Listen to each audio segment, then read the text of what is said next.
The year is 1220.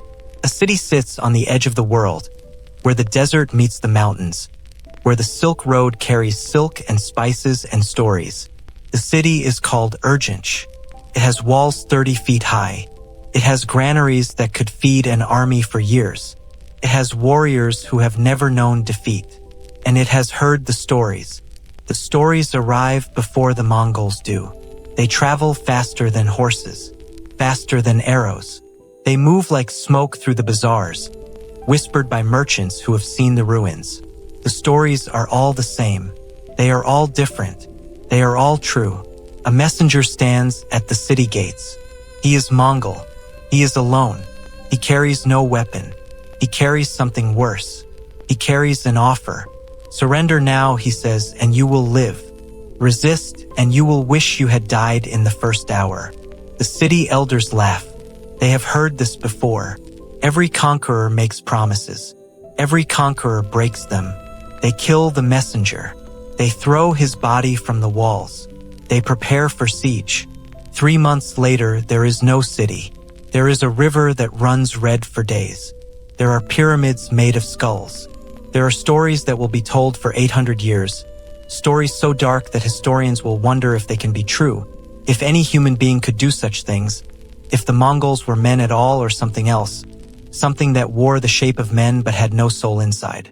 This is not a story about conquest. This is a story about terror. About how violence becomes myth and myth becomes weapon. About how Genghis Khan built an empire not just with swords, but with fear so profound that cities opened their gates before a single Mongol arrow was fired. This is a story about 5 things the Mongols did to women. 5 acts so brutal, so systematic, so deliberately designed to break the human spirit, that entire kingdoms surrendered rather than face them.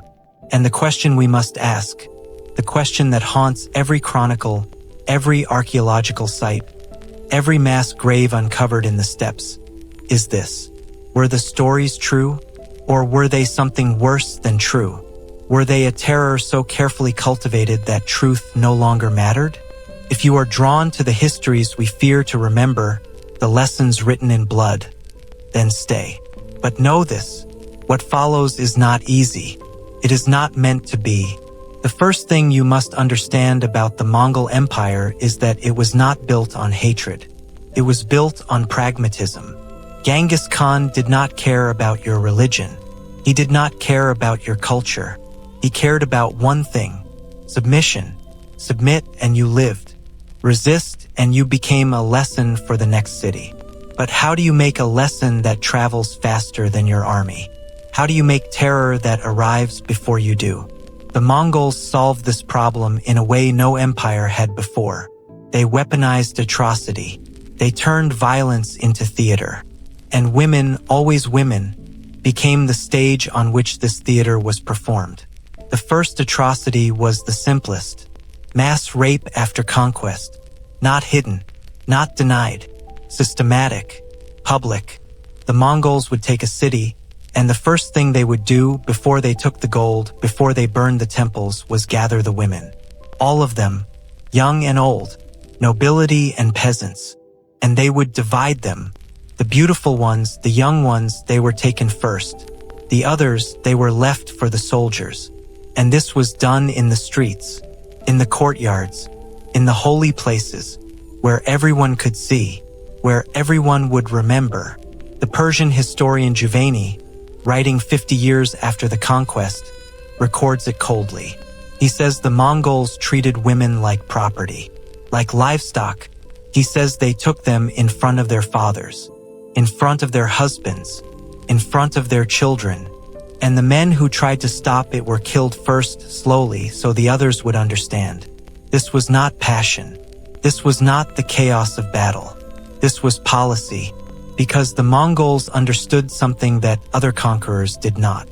They understood that a man will fight to the death to protect his city. But a man who has watched his wife defiled, his daughter taken, his mother beaten, that man is broken. That man will not fight. He will not rebel. He will not even remember how to hope. And the stories of what happened in those conquered cities, they spread. They spread along the trade routes. carried by the few survivors who were deliberately spared so they could run, so they could tell what they had seen. And when the Mongol army appeared on the horizon of the next city, the people inside already knew. They knew what resistance would cost, and more they chose surrender. The second atrocity was forced marriage. But these were not marriages. They were something for which we have no good word. The Mongols would take the wives of the defeated nobility, the daughters of kings, the women who represented power and lineage, and they would marry them. Not to honor them, to erase them, to demonstrate that the old order was dead. A Mongol general would take a princess as his wife, and she would bear his children, and those children would be Mongol, not Persian, not Chinese, not anything she had been. The bloodline ended. The name ended. The family ended. And everyone knew it. But here is what made it more than cruelty. The Mongols would often let the husband live. They would spare him. They would make him watch as his wife was taken, as his children were raised as Mongols, as everything he was supposed to protect became the property of his conqueror. And then they would give him a choice. Serve us or die. Most chose to serve, because what was there to die for? Everything was already gone. The chronicles record these marriages carefully. They list the names, the families, the political alliances they destroyed. The Khwarezmian princess who married a Mongol Khan and bore 4 sons who would conquer Russia. The Chinese empress who was paraded through the streets of Karakorum in chains before she was given to a lesser officer as a concubine. The Georgian queen who converted to the Mongol faith and helped them conquer her own people. These were not collaborators. These were hostages. Their bodies were the terms of surrender. And word spread. The nobles in the next city heard what happened to nobles in the last city. They understood that resistance meant not just death, but the annihilation of legacy. And so they opened their gates. They knelt. They offered their daughters as brides before they were taken as prizes. The third atrocity was slavery, but not the slavery of labor. The Mongols had plenty of slaves for that. This was sexual slavery, organized and exported like grain. After a conquest, the Mongols would gather the women, and they would sort them. The most beautiful were sent to the Mongol heartland, to the courts of the Khans, where they were kept in harems that numbered in the thousands. The rest were sold. There were markets, prices, bills of sale that archaeologists have found, written in Mongolian script on birch bark, listing women by age and appearance like you would list horses. And the scale of it was staggering. When the Mongols sacked Baghdad in 1258, they took an estimated 80,000 women. Most of them disappeared into the slave routes that ran from the Caspian Sea to the Yellow River. Some ended up in Chinese brothels, some in Persian households, some simply vanished into the steppes, taken by officers who stationed them in the garrison towns that dotted the Silk Road, where they bore children who would grow up speaking Mongolian, who would never know the city their mothers came from. This was not just exploitation. This was demographic warfare. The Mongols were breeding out entire cultures. They were replacing populations. And they did it openly, systematically, with the efficiency of empire. And again, the message was clear. This is what happens when you resist. Your women will not just die. They will be taken. They will be scattered. They will be lost. Your bloodline will survive, but it will be Mongol. Your grandchildren will worship Tingri, the sky god of the steppes. They will not remember your name. Cities heard this, and cities surrendered. The fourth atrocity was what the Mongols did to pregnant women. This is where the chronicles falter.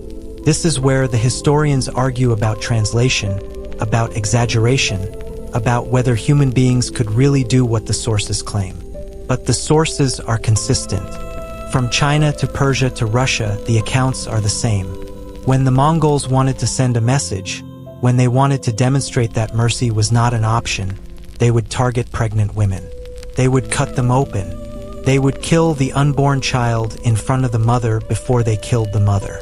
And they would do this in public, in the city squares, on the walls, where the next city could hear about it, where the next city could imagine it. Juvayni records it. Ibn al-Athir records it. The Russian chronicles record it. The Chinese histories record it. And they all record the reason. This was not cruelty for its own sake. This was a demonstration. We can erase you so completely that even the unborn will not survive. There is no future if you resist. There is only ending. And the psychological impact of this, you cannot measure it. But you can see it in the archives. You can see it in the sudden surrenders. In the cities that sent ambassadors to the Mongols before they even arrived, offering tribute, offering hostages, offering anything to avoid what they knew was coming. The fifth atrocity was deliberate humiliation in the form of forced nudity and public display. The Mongols understood that in many of the cultures they conquered, a woman's honor was more valuable than her life, and so they attacked that honor. Women would be stripped naked and paraded through the streets. They would be displayed on the walls. They would be given to the soldiers in full view of the city, not because it served any tactical purpose, but because it broke something in the people watching. This is recorded most extensively in the Islamic sources, where modesty was sacred. The Mongols knew this. They exploited it. They would take women from noble families, strip them, and march them through the city before they were killed or taken. And the message was clear. Your customs mean nothing. Your God cannot protect you. Your honor is ours to destroy. And cities faced with this made calculations.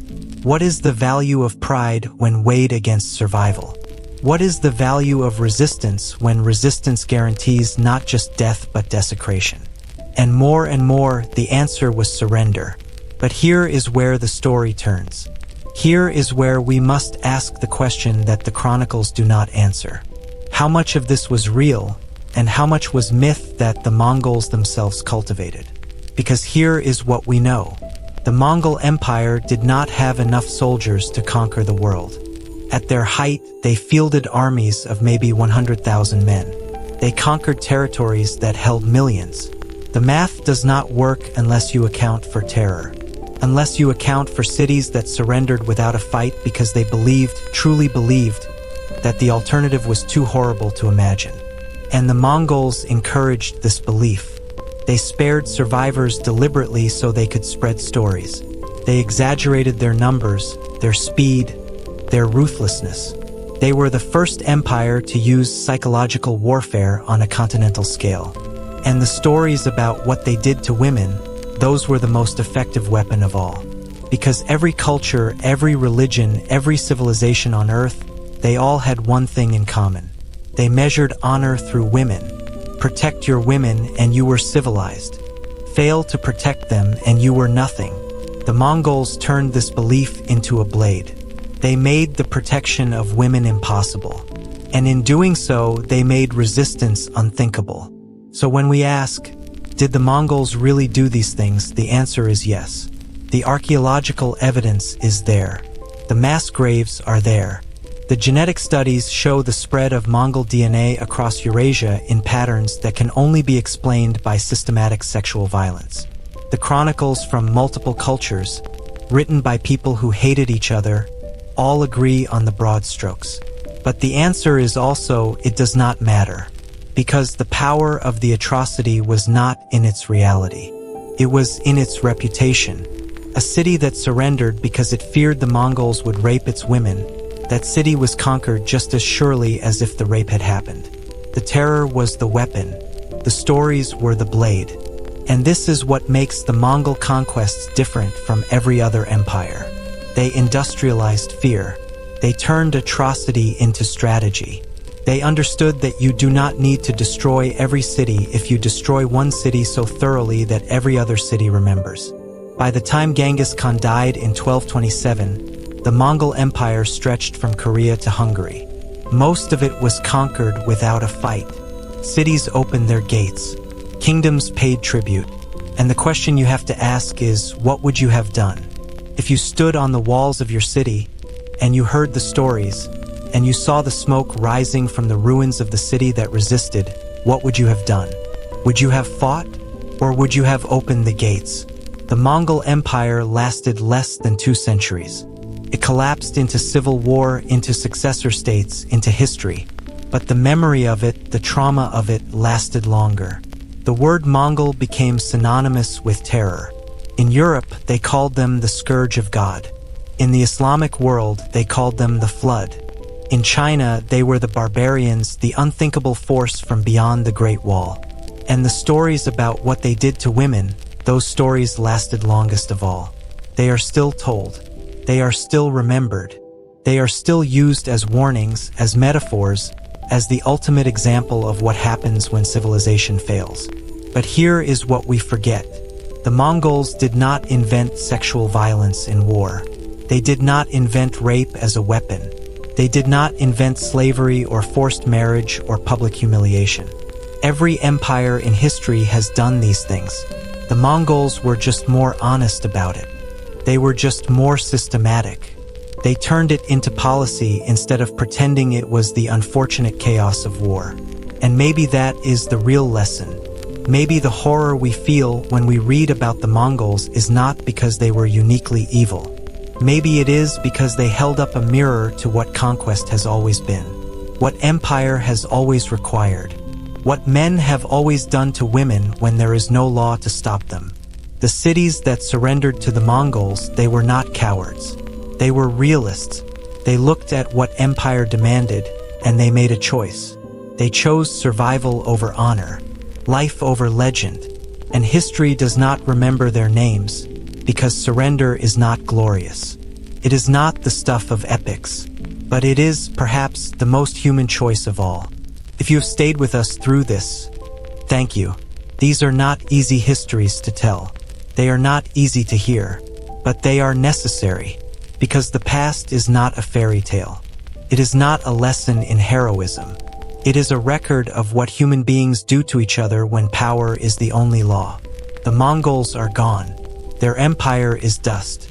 But the cities they conquered are still there. The walls still stand in some places. The ruins are still visible. And if you walk through them, if you touch the stones, you can almost feel it. The weight of choice, the cost of resistance, the terrible arithmetic of survival.